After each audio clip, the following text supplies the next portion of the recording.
एक बात कहता हूँ, लेकिन चले चंद गई तो गई, एक बात कहता हूँ बहुत पूरे यकीन से कहता हूँ, उलमा मौजूद हैं, मेरे मखदूम भी मौजूद हैं, सादात किराम भी मौजूद हैं। अल्लाह अकबर, जब तक मुसलमान बेटी को जन्नत समझता था उस वक्त तक हमारी बेटियां घर से कभी नहीं भागी थी। जब से मुसलमान ने बेटी को बोझ समझा है, अब हमारी बेटियां घरों से जा रही है, अगर जा रही है चंद तो बोझ समझा इसलिए जा रही। बेटियों को बोझ न समझो, बेटियां बोझ नहीं है, जन्नत है। बेटियां बोझ नहीं है, जन्नत है। बहनें बोझ नहीं है, जन्नत है। इसलिए उनकी खिदमत करो। क्या लोगों को यह नहीं पता, अल्लाह के सच्चे रसूल सादिक व मसदूक ने फरमाया, बेटी की परवरिश करने वाला और मैं मोहम्मद जन्नत में इतने करीब होंगे जैसे ये दो उंगलियां करीब है।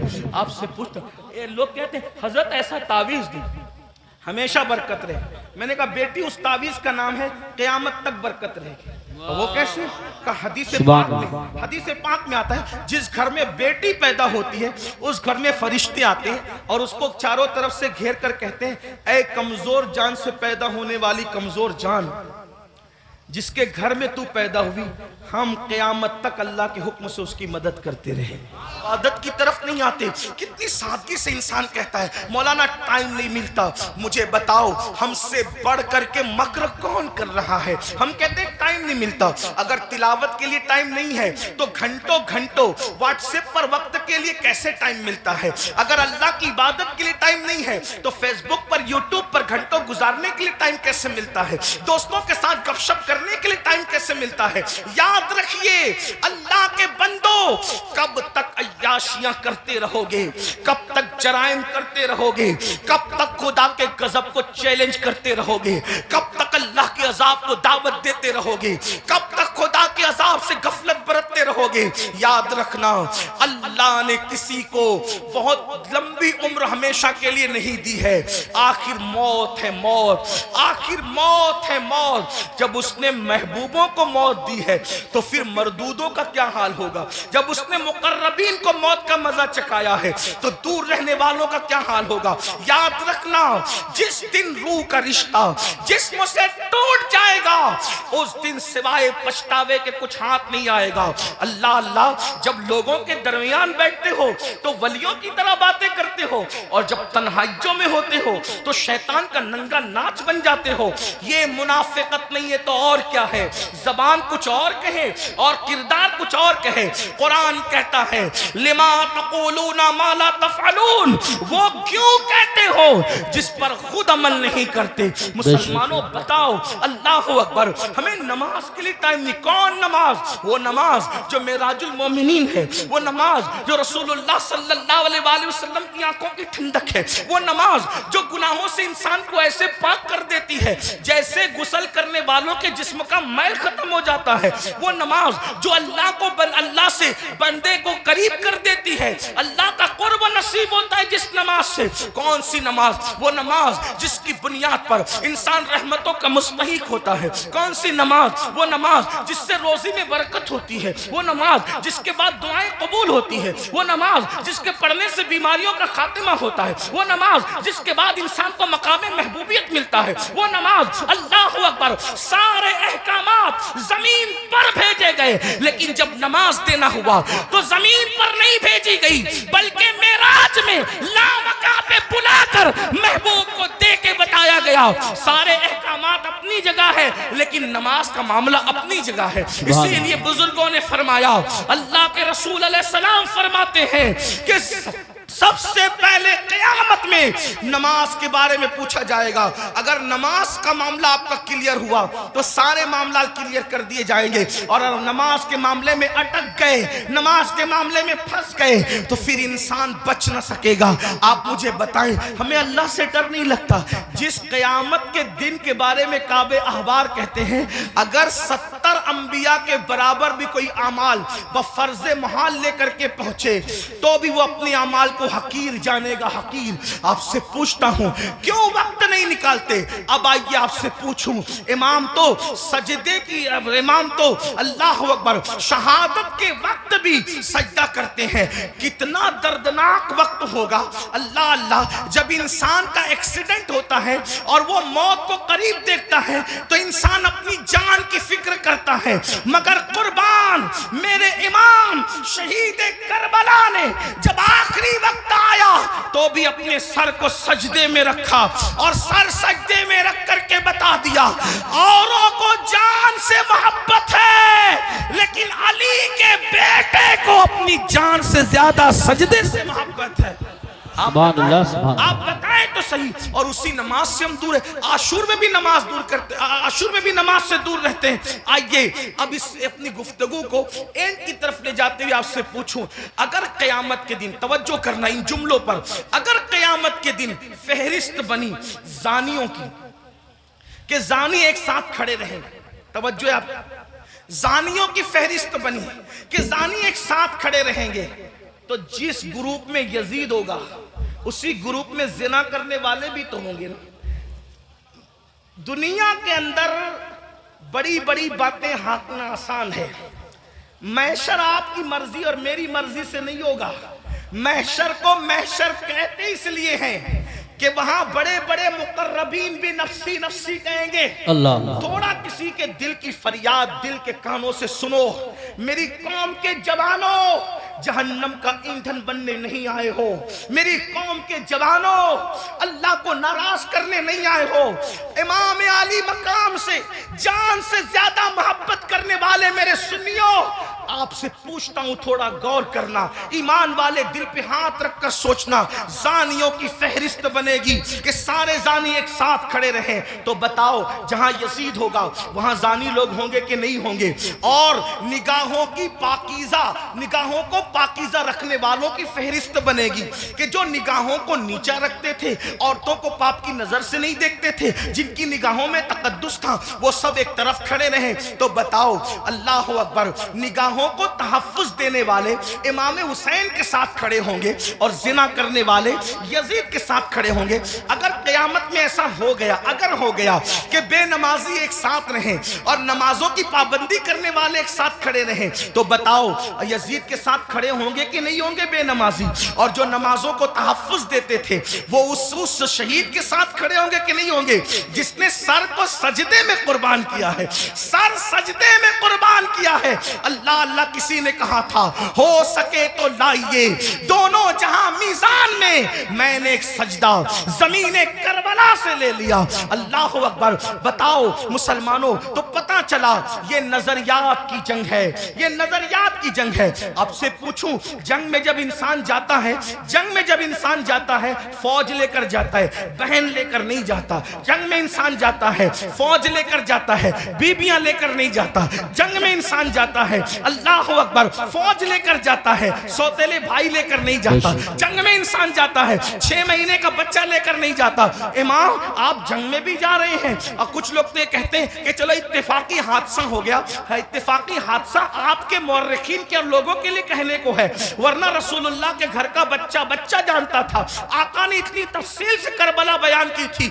इब्ने अब्बास कहते हैं कि नबी के घर के बच्चे बच्चे को पता था कि हुसैन मैदान करबला में खड़े जब वो शहीद होंगे। जंगे सिफ़ीन के मौके पर मौलाए कायनात जब करबला के करीब से गुजरे तो रोए, फरमाया यहाँ हुसैन के ऊंट बैठेंगे, यहाँ उनके कजावे रखे जाएंगे। यानी कितनी तफसील मालूम थी खानदान रसूल को कि ऊंट कहाँ बैठेंगे वो भी पता है, खैमे कहाँ लगेंगे वो भी पता है, कजावे कहाँ रखे जाएंगे वो भी पता है। आप कहते हैं हादसा हो गया, लेकिन ये हकायक है, सच्चाई है। इमाम आप जंग के लिए जा रहे हैं, लेकिन बीबियां ले जा रहे हैं, जंग के लिए जा रहे हैं, बहनें ले जा रहे हैं, जंग के लिए जा रहे हैं, बेटियां ले जा रहे हैं, जंग के लिए जा रहे हैं, बच्चे ले जा रहे हैं, जंग के लिए जा रहे हैं, सौतेले भाई ले जा रहे हैं। ऐसा क्यों? इमाम गोया के बताएंगे ये तलवारों के टकराने की जंग नहीं, बल्कि ये किरदार की जंग है, ये नजरिया दर्जात की जंग है। एक तरफ यजीद सौतेली माँ को पाप की नजर से देख रहा है, तो हम मैदान में बताएंगे कि सौतेले रिश्ते का तकद्दुस क्या है। आप देखें पूरी दुनिया के अंदर सौतेला रिश्ता हमेशा मशकूक रहा है। आप तवज्जो करें, सौतेला रिश्ता हमेशा मशकूक रहा है। आप नहीं देखते सौतेले रिश्ते का मतलब कुरान की तफासिर उठा करके देखे, इब्ने अब्बास से लेकर साहिब नईमी तक सौतेले रिश्ते का मतलब क्या। हजरत याकूब अलैहिस्सलाम की बीवी जो हजरत यूसुफ अलैहिस्सलाम की सौतेली माँ है, अल्लाह अकबर, वो अपने बेटों को बता रही है, अल्लाह अकबर, कि तुम्हारे सौतेले भाई ने ये ख्वाब देखा है। इसी तरह है ना, सौतेले भाई हाथ का पानी छीन करके जमीन पे डाल रहे हैं, सौतेले भाई हाथ की रोटी छीन करके कुत्ते को डाल रहे हैं, सौतेले भाई मार पीट करके कुएं में फेंक रहे हैं। यही तो सौतेला रिश्ता लोग जानते हैं। मगर कुर्बान जाए इमाम अली मकाम सौतेले भाइयों को करबला में ले जाकर और फिर उनकी वफा का इजहार करके बता रहे, आखिरकार इमाम हुसैन ने सौतेले भाइयों के साथ सुलूक क्या किया होगा कि सौतेले भाई अपनी जान से ज्यादा अपने सौतेले भाई से प्यार कर रहे हैं। कोई किसी पर यूं तो नहीं मरता, कोई किसी से यूं तो प्यार नहीं करता। अब आपसे पूछता हूं, हुसैन पाक का सौतेला भाई सबसे ज्यादा मोतबर बावफा है, जिसे दुनिया गाजी अब्बास के नाम से जानती है। आपसे पूछता हूं, वफा का दूसरा नाम अगर करबला के बाद हमसे कोई पूछे तो हम हजरत गाजी अब्बास का नाम लिया करते। शिमर ने अल्लाह अकबर रिश्तेदारी की वजह से हजरत अब्बास को अमान लिखी, उनके भाइयों को अमान लिखी। तो हजरत अब्बास ने कहा, शिमर तुझ पर भी लानत है और तेरी अमान पर भी लानत है। वल्लाह तूने नबी के शहजादे को अमान नहीं दी, उनको काटना चाहता और हमें बचाना चाहता है। हुसैन के बाद जिंदा रहने को हम पसंद ही नहीं करते। ये एक सौतेले भाई का जज्बा। अब आपसे पूछता हूं, अगर आप करबलाई है, अगर आप हुसैनी है, तो इस मजमे में अपने दिल में सोचो, आपके सगे भाई के साथ आपका सलूक क्या है। करबला सिर्फ काले कपड़ों का नाम तो नहीं है ना पहनने का, करबला सीना पीटने का नाम नहीं। हमारे दरमियान करबला उसवा मुस्तफा की तफसीर का नाम है। हमारे नजदीक करबला बद्र ओहद के मकसद की तकमील का नाम है। आप समझते हैं क्या है करबला को, लेकिन हमारे अंदर करबला कहाँ है। हमने रस्मी और इसमी करबला को तो देखा, हमने हकीकत करबला को नहीं देखा। बताओ आप और हमारा जज्बा भाई के बारे में क्या है। यही ना, उसका खेत हड़प कर लिया, उसका हिस्सा हजम कर लिया, उस पर केस की कर दिया, उसके खिलाफ खड़े हो गए। उसकी बेटी को अच्छे रिश्ते आते तो आपको पसंद नहीं आता, आपको हजम नहीं होता। बताएं तो सही, उसके घर में बेटे ही बेटे पैदा हों तो आपको तकलीफ होती है। ये आपका मामला सगे भाई के लिए, और वहां सौतेले भाई के साथ अंदाज क्या है सरकार गाजी अब्बास के साथ देखें। फिर उसके बाद इमाम अपनी बहन को करबला में लाए। जब इमाम किसी की कोई बात नहीं मानते, तवज्जो करना, जब इमाम किसी की कोई बात नहीं मानते तो सैयदा ज़ैनब खड़ी होकर कहती है, भैया ये कर लो, भैया ये कर लो। बहन की कोई बात नहीं टलती। गोया कि हुसैन बता रहे हैं वहां बहन का कोई तकद्दुस नहीं है, और यहां बहन के तकद्दुस का आलम यह है कि बज़ाहिर अगर हजरत इमाम के अपनी फिक्र के खिलाफ बहन बात कर रही है तो इमाम उसको ही मानते नजर आ रहे। किसने नहीं कहा था कि अली असगर को ले जाएं और यजीदियों से कहें कि पानी पिला दें। इमाम ने सबको मना किया, लेकिन जब बहन आई और बहन ने कहा मेरे लिए चले जाएं, मैं कह रही हूं आप चले जाएं, तो मुअर्रिखीन लिख रहे हैं बहन की बात मानकर इमाम यजीदियों की तरफ जाते हुए नजर आते हैं। हालांकि ये इमाम पाक रज़ी अल्लाह तबारक व तआला की शान है कि यजीदियों के हाथों से उनके शहजादा वाला तबार ने पानी नोश नहीं फरमाया, वो तो शहीद हो गए। लेकिन आपसे पूछता हूं, बहन के बारे में इमाम अली मकाम का हाल ये, बीबियों की मौजूदगी में क़यादत का झंडा खानदान नबूवत का किसी के हाथ में देते हैं, बेटियों की और बीबियों की मौजूदगी में उसको बहन कहते हैं। बताओ, इमाम तो बहन से इतना प्यार करते हैं। हमारा और आपका बहनों के साथ क्या ताल्लुक है, हमारा और आपका बहनों के साथ क्या रिश्ता है? आप बताएं मुझे। अगर बहन घर आ जाए 4 बच्चों को लेकर तो भाई और भाभी बात करते हैं, खिलाएंगे कहां से? हैरत की बात यह है, जिस कौम की सोच फिक्रे हुसैन से इस कदर गिर जाए, फिर क्या उस कौम के लिए ये ना कहा जाए कि वो नाम के लिए तो हुसैनी बनी है लेकिन अफकार के एतबार से वो कहीं ना कहीं यजीदियत का शिकार है। मेरे आका सल्लल्लाहु अलैहि वसल्लम के दीवानों, जानते हैं बहन का मकाम क्या है, बहन का मर्तबा क्या है? और ये अल्लाह के रसूल अलैहिस्सलाम से सीखा। आका अलैहिस्सलाम की कोई हकीकी बहन न थी, लेकिन जब जंगे हुनैन के मौके पर अल्लाहु अकबर, हुनैन के अंदर वाफर मिकदार में, कसीर मिकदार में जब वो गनीमत का माल आया तो उस वक्त तो एक खातून आई और आने के बाद कहा, ए मोहम्मद मैं आपकी बहन हूं, मैं आपकी बहन हूं। हुजूर अलैहिस्सलाम को उस बहन से जुदा हुए तकरीबन कमोबेश आधी सदी बीत चुकी थी। अल्लाह के हबीब अलैहिस्सलाम ने कहा, तुम मेरी बहन हो, नाम क्या है? कहा मेरा नाम शैमा है, मैं हलीमा की बेटी हूं। आका अलैहिस्सलाम ने फरमाया, शैमा को तो जानता हूं, हलीमा को भी जानता हूं, मेरी वो माँ है, रजाई माँ, लेकिन शैमा तुम मेरी बहन और तुम ही हो, इसकी निशानी तुम्हारे पास क्या है? अल्लाह, क्या निशानी है मुझे बताओ। तो हजरत शैमा कहती है, एक बात ऐसी है जो सिर्फ तुम और मैं जानते हैं, तीसरा कोई नहीं जानता हमारे सिवा। का वो कौन सी? तो आका अलैहिस्सलाम से उन्होंने अर्ज किया, एक दिन मैं आपको कहीं ले जाना चाहती थी, एक दिन मैं आपको कहीं ले जाना चाहती, आप आना नहीं चाहते थे, मैंने जबरदस्ती की, गोद में छीना। आपने अक्सर ये मंजर देखा होगा घरों में कि बड़ी बहनें भाई को गोद में ले जाना चाहती है, वो नहीं आना चाहता, तो क्या होता है, वो जबरदस्ती खींचती है, तानती है, ऐसा करती है। तो शैमा कहती है, आप नहीं आना चाहते थे, मैं ले जाना चाहती थी, मैंने जबरदस्ती की, तो आपने मेरे कंधे पर दांत काट लिया था, और वो दांत काटने का निशान अब भी मौजूद है। हुजूर अलैहिस्सलाम ने ये सुना तो इतना हंसे अपनी शान के मुताबिक कि हुजूर अलैहिस्सलाम की दाढ़ें नजर आई। और फिर जब ये साबित हो गया कि शैमा यही है, तो आका ने फरमाया, ऐ मेरे सहाबा, शैमा के ससुराल की बकरियां, भेड़े, ऊंट, घोड़े जितने गनीमत में आए हैं, चूंकि ये मेरी बहन है, मैं इसको वापस करता हूं, तुम लोग भी वापस करो। सुभान अल्लाह, नारे तकबीर। फरमाए, बहन का ये इकराम है, हालांकि वो हकीकी बहन नहीं है, वो हकीकी बहन नहीं, रज़ाई बहन है। इकराम देखो, एहतराम देखो, हमारे पास बहन का क्या एहतराम है।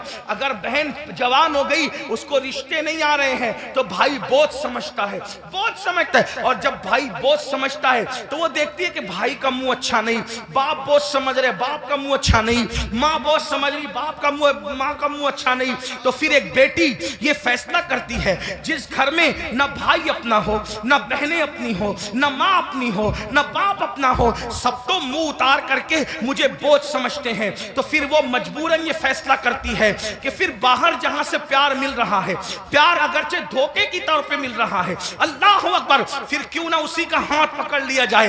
याद रखना मुसलमानों, आज हमारे मिंबरों से ये बात हो रही है कि हमारी बेटियां भाग रही हैं, भाग रही हैं, भाग रही हैं। मुफक्किरीन यूट्यूब चैनलों पर भी कह रहे हैं। पहली बात तो मैं 2 बात करना चाहता हूं। नंबर 1, मिंबरों से इस बात को बहुत मुबालगे के तौर पे बयान न किया जाए, ये मेरी गुजारिश है, वरना कल मुस्तकबिल में, अल्लाह अकबर, मुस्तकबिल में कल लोग इन्हीं तकरीरों को बुनियाद बनाकर, इन्हीं अखबारात के आर्टिकलों को बताकर हमारे बच्चों को ताना देंगे कि तुम्हारी बेटियां तो भगोड़ी थी, भगोड़ी, कौम की बेटियां भगोड़ी थी। कोई कहता है 30 लाख चली गई, कोई कहता है 40 लाख चली गई, कोई कहता है 50 लाख चली गई। मैंने कहा हजरत जी सबूत तो बताएं, इतनी चली गई कहां गई, जरा ये तो बताएं। वो कहा मीडिया में आया है। मैंने कहा ओ नादानो, थोड़ा तो जरा शऊर करो, हर बात तो बोलने की नहीं रहती। अगर मीडिया कह दे कि चांद हो गया, चांद आ गया, तो क्या उसकी बात मानोगे? नहीं मानेंगे। हमने कहा जिस मीडिया के कहने पे चांद का आना नहीं मानते, उस मीडिया के कहने पे बेटियों का भाग जाना कैसे मान लेते हो? वल्लाह आज भी मुसलमान मुसलमानों की बेटियों में इतनी गैरत है कि किसी और की माँ में उतनी गैरत नहीं है। लेकिन कहीं कुछ गई है, कहीं कुछ गई, मैं जानता हूं, इनकार नहीं कर रहा हूं, कहीं कुछ गई है, लेकिन कौन गई है? वो गई है खदीजतुल कुबरा का किरदार जिसने नहीं सीखा। कौन गई है? आयशा सिद्दीका का किरदार जिसने नहीं सीखा। कौन गई है? सैयदा फातिमातुज़ ज़हरा का किरदार जिसने नहीं सीखा।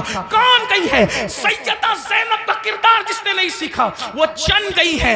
लेकिन याद रखना, हम इतना मुबालगा न करें, इसलिए कि बातें बातें होती है, हकीकतें हकीकतें होती है। अल्लाह अकबर। अपनी बातों को दिलचस्प बनाने के लिए पूरी कौम की आबरू का हम सौदा न करें, थोड़ा सा हमें ख्याल करना होगा। और एक बात कहता हूं, लेकिन चले चंद गई तो गई। एक बात कहता हूं, बहुत पूरे यकीन से कहता हूं, उलमा मौजूद हैं, मेरे मखदूम भी मौजूद हैं, सादात किराम भी मौजूद हैं। अल्लाह अकबर। जब तक मुसलमान बेटी को जन्नत समझता था, उस वक्त तक हमारी बेटियां घर से कभी नहीं भागी थी। जब से मुसलमान ने बेटी को बोझ समझा है, अब हमारी बेटियां घरों से जा रही है। अगर जा रही है चंद तो बोझ समझा इसलिए जा रही। बेटियों को बोझ न समझो, बेटियां बोझ नहीं है, जन्नत है। बेटियां बोझ नहीं है, जन्नत है। बहनें बोझ नहीं है, जन्नत है। इसलिए उनकी खिदमत करो। क्या लोगों को यह नहीं पता? अल्लाह के सच्चे रसूल सादिक व मसदूक ने फरमाया, बेटी की परवरिश करने वाला और मैं मोहम्मद जन्नत में इतने करीब होंगे जैसे ये दो उंगलियां करीब है। आपसे पूछता, ये लोग कहते हैं हजरत ऐसा तावीज दी हमेशा बरकत रहे। मैंने कहा बेटी उस तावीज का नाम है क़यामत तक बरकत रहेगी। वो कैसे? का हदीस पाक में आता है, जिस घर में बेटी पैदा होती है उस घर में फरिश्ते आते हैं और उसको चारों तरफ से घेर कर कहते हैं, ऐ कमजोर जान से पैदा होने वाली कमजोर जान, जिसके घर में तू पैदा हुई, हम क़यामत तक अल्लाह के हुक्म से उसकी मदद करते रहे। अब बेटी पैदा हो तो मदद यूं उतर रही है और हमने बेटियों को बहुत समझ लिया। तो इमाम करबला में देखो बेटी से प्यार कितना कर रहे हैं। हजरत सैयदा सुकैना, जिन्हें सकीना भी कहते हैं।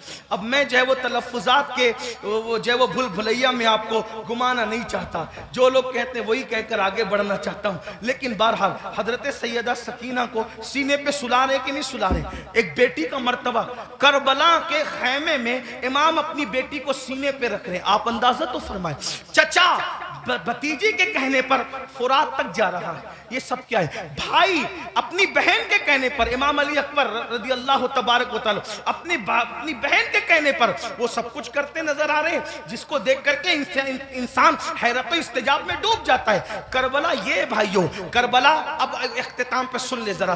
करबला रिश्तों की वफा का नाम, करबला रिश्तों को ताज़ीम देने का नाम, करबला मोहब्बतों का नाम, करबला एहतराम का नाम, करबला ताज़ीम का नाम, करबला कुरान के तहफ़्फ़ुज़ का नाम, करबला अकीदे की हिफाजत का नाम, और करबला हदीस के सही मफ़हूम को अमली तफसीर में पेश करने का नाम, करबला कुरान मुक़द्दस के सांचे में ढल जाने का नाम, करबला शराब से नफरत का नाम, करबला ज़िना से नफरत का नाम, करबला जुए से नफरत का नाम, करबला बांसुरी म्यूजिक और मौसीकी के मुकम्मल खातिमे की जोदे मुसलसल का नाम, करबला सजदों के लिए इंसान क्या क्या कुर्बानी दे सकता है, इस पैगाम खामोश का नाम करबला है। अब आपसे पूछता हूं, हमने करबला से सीखा क्या? वही गुनाह में मुब्तला, वही जराइम में मुब्तला, वही बलाओं में मुब्तला। एक बात ये भी कह दूं इख्तिताम पर, खास तौर पर आखिर में बात करते करते, मुसलमानों एक बात आपसे कह दूं, करबला तो सहाबे किराम की कुर्बानियों के तहफ़्फ़ुज़ का नाम था, लेकिन आज जब करबला का जिक्र होता है तो उन्हीं सहाबा को निशाना बनाया जाता है, उन्हीं सहाबा पे तबर्रा किया जाता है, उन्हीं सहाबा को माज़अल्लाह ये इसलिए करार दिया जाता है कि उन्होंने तो अहले बैत का हक कसब किया। और वो लड़के जो जुमा की नमाज भी 2 रकअत पढ़ के भाग कर आते हैं, ऐसे जैसे स्कूल की छुट्टी होने पर बच्चे भाग जाते हैं, वो सहाबा के किरदार पे बात करते हैं कि वो तो ऐसे थे, वो तो वैसे थे। मैं पूछता हूं, किस मुंह से सहाबा को तान करते हो? किस मुंह से सहाबा की अजमत पर उंगली उठाते हो? 2 रकअत पढ़ने की औकात नहीं है सही से, और उनके लिए उंगली उठा रहे हो जिन्होंने दीन के लिए अपना माल कुर्बान किया। आज मुसलमान कहलाना आसान है, लेकिन अल्लाह अकबर, उस वक्त जब अल्लाह अल्लाह मुसलमान कहलाए जाने पर, मुसलमान बन जाने पर पिटाइयां होती थी, पत्थर मारे जाते थे, कोड़े मारे जाते थे, चाबुक बरसाए जाते थे, भूखा रखा जाता था, सोशल बाइकाट किया जाता था। सहाबा उस वक्त के मुसलमान हैं, उनके ईमान पर ये कौम के लड़के सवालिया निशान खड़ा करेंगे जिनको तहारत के मसाइल तक नहीं पता है। आपसे पूछना चाहता हूं, वो सिद्दीक अकबर रज़ी अल्लाह तबारक व तआला अन्हु जिसने वो कुर्बानी दी है कि अल्लाह के रसूल ने फरमाया, जिसने इस्लाम की मदद की है सबके एहसान का बदला अदा किया जा चुका है, सिवाय अबू बकर के एहसान का बदला क़यामत में अल्लाह तबारक व तआला अता फरमाएगा। ऐसे लोगों को गासिब कहा जाता है, ऐसे लोगों को हक तलफ किसका? अहले बैत का। मुझे बताओ मुसलमानों, जरा गौर करो, उस फारूक आजम के बारे में कहा जाता है कि उन्होंने ये किया, ये किया, ये किया। आपसे पूछता हूं, फारूक आजम का किरदार पता है? फारूक आजम का किरदार मालूम है? फारूक आजम के किरदार के बारे में इल्म है? अल्लाह अकबर। आपको वो सफर याद होगा, आप वो सफर जानते होंगे। अल्लाह अकबर कि फारूक आजम मदीने मुनव्वरा से चलते, फारूक आजम मदीने मुनव्वरा से चलते और मदीने से चलते हुए बैतुल मुकद्दस जाते हैं। एक ही ऊँटनी है, अपने जवानों की खास तवज्जो, एक ही ऊँटनी है, गुलाम साथ में जा रहा है। फारूक आजम गुलाम से कहते सवारी एक है, इसलिए हम ये करेंगे, सवारी एक है, ये करेंगे कि थोड़ी देर मैं बैठूंगा, थोड़ी देर आप बैठना, फिर मैं पैदल चलूंगा, फिर तुम बैठोगे, तुम चलोगे, मैं बैठूंगा। आपसे पूछता हूं, बैतुल मक़दिस तक गुलाम को इस तरह लेकर के गए कि नहीं लेके गए? आप बताएं। बोलने से पहले तोलो, किसी की भी बात सुन करके बका मत करो। जो फारूक आजम एक गुलाम की हक तलफी न करें, जो फारूक आजम एक गुलाम की हक तलफी न करें, वो फारूक आजम अपनी आकाज़ादी सैयदा फातिमतुज़ ज़हरा की हक तलफी कैसे कर सकते हैं?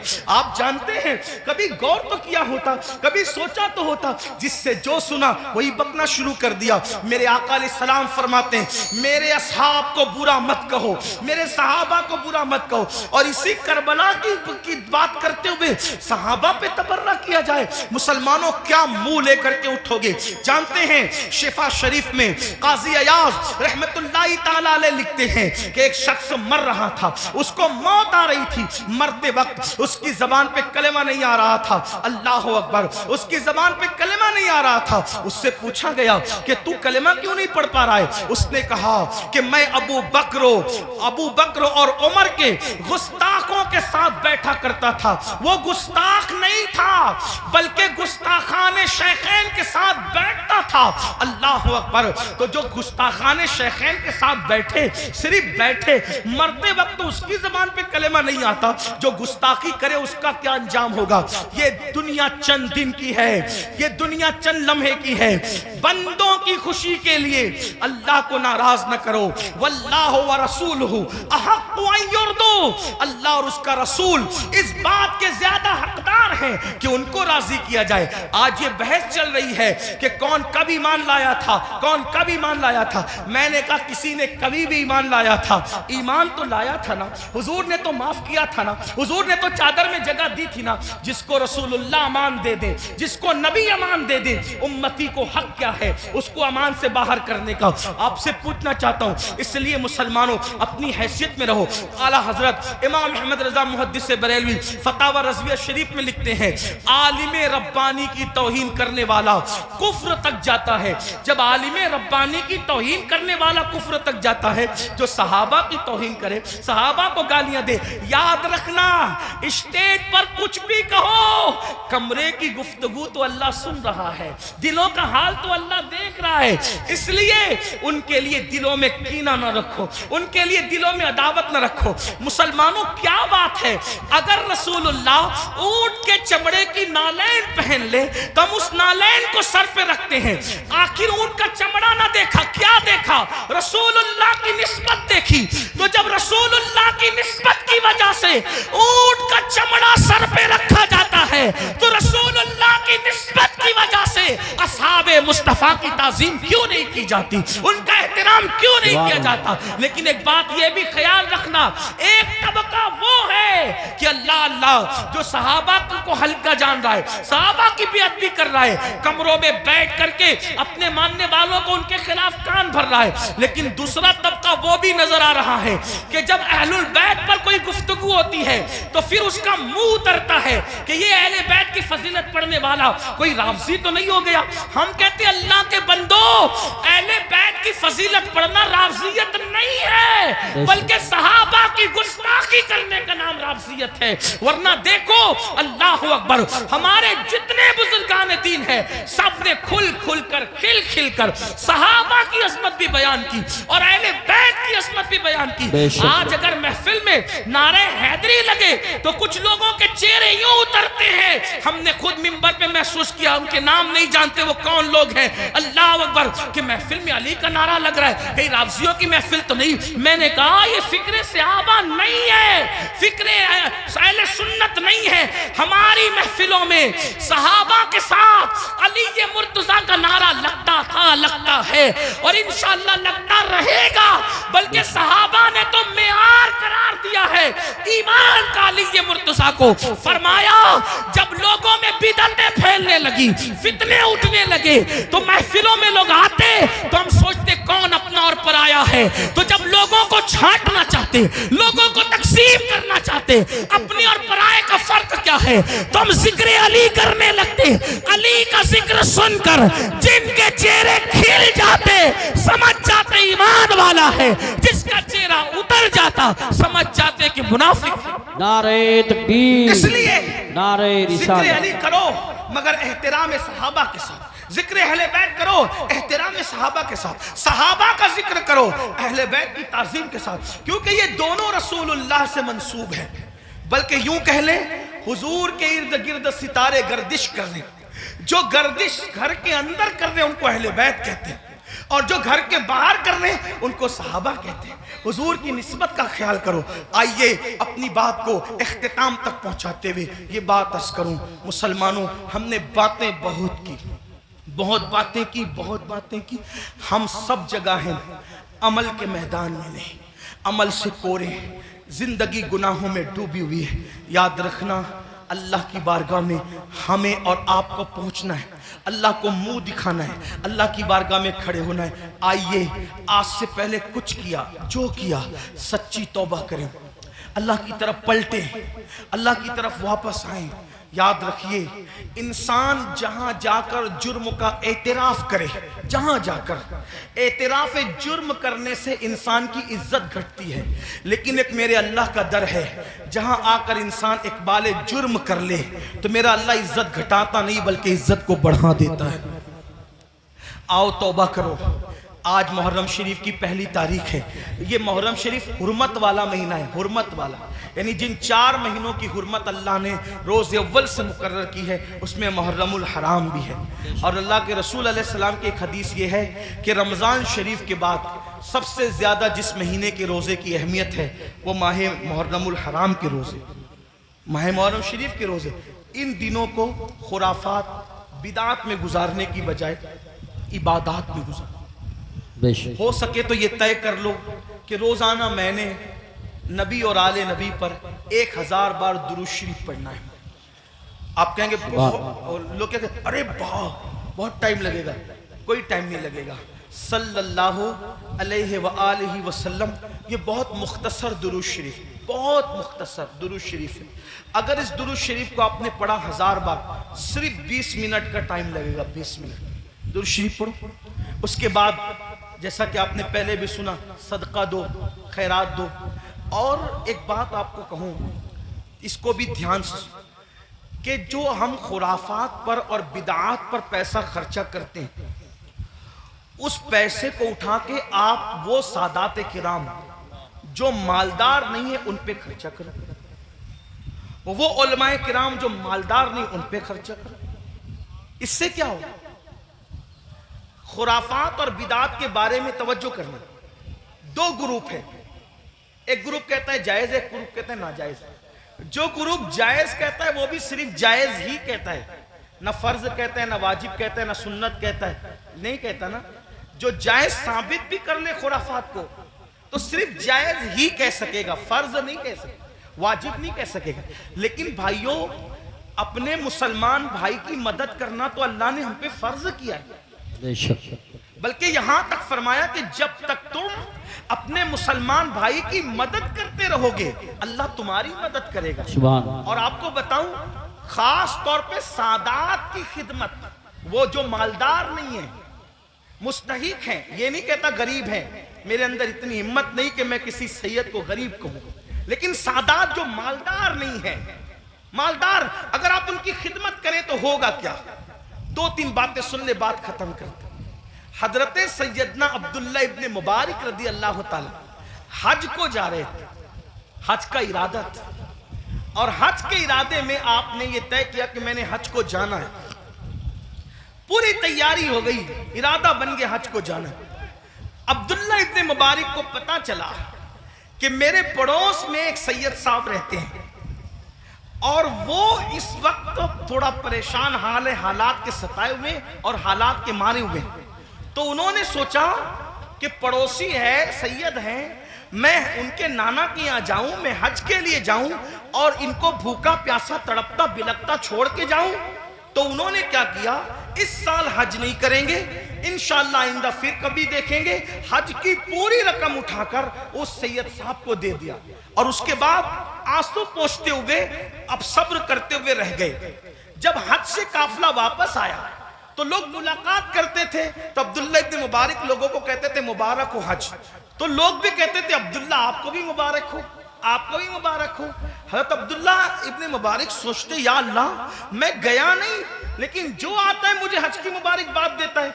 इसी फिक्र में थे, आंख लगी तो ख्वाब में गैब से निदा आई, कोई कहने वाला कहता है अब्दुल्ला इब्ने मुबारक, तूने मेरे नबी के शहजादे की मदद के लिए हज को मुलतवी कर दिया, तो तेरी ये अदा इतनी पसंद आई कि हमने तेरा हम शक्ल एक फरिश्ता पैदा किया है जो क़यामत तक तेरी तरफ से हज करता रहेगा और उसका सवाब तुझे मिलता रहेगा। सुभान अल्लाह, सुभान इसलिए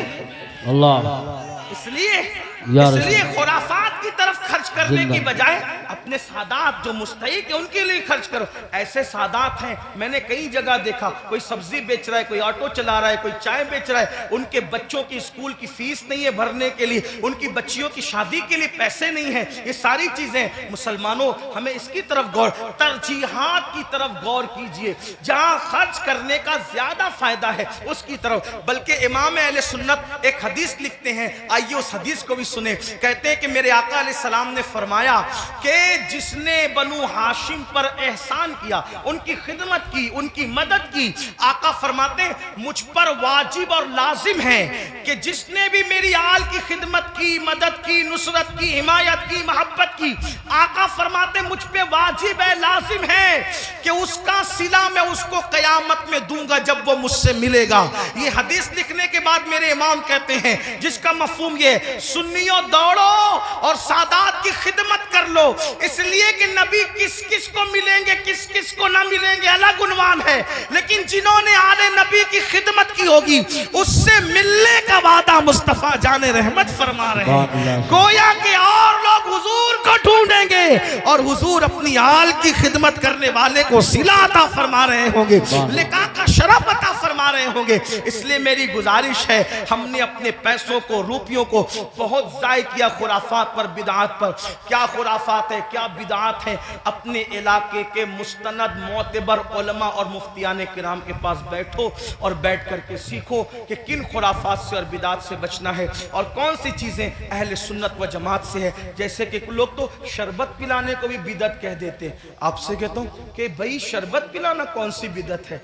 मेरे इमाम लिखते हैं, वो भी क्या दलील दी, फरमाया जब कुत्ते को पानी पिलाने पे जन्नत मिल सकती है तो इमाम आली मकाम के नाम पे अगर मोमिनों को शरबत पिलाया जाए तो फिर उसका सिला क्या होगा। ये सारी चीजें करते रहिए। अल्लाह ताला से दुआ है अल्लाह हम सबको तौफीक दे। गुफ्तगू के दरमियान अगर कोई गलती हो जाए तो अल्लाह ताला माफ फरमाए। अस्तगफिरुल्लाह रब्बी मिन कुल्लि ज़ंबि व अतूबु इलैहि। अहले सुन्नत का है बेड़ा पार, असहाबे हुजूर नज्म है और नाव है, इत्र फितरत रसूलुल्लाह की। अस्सलामु अलैकुम व रहमतुल्लाहि व बरकातुहू।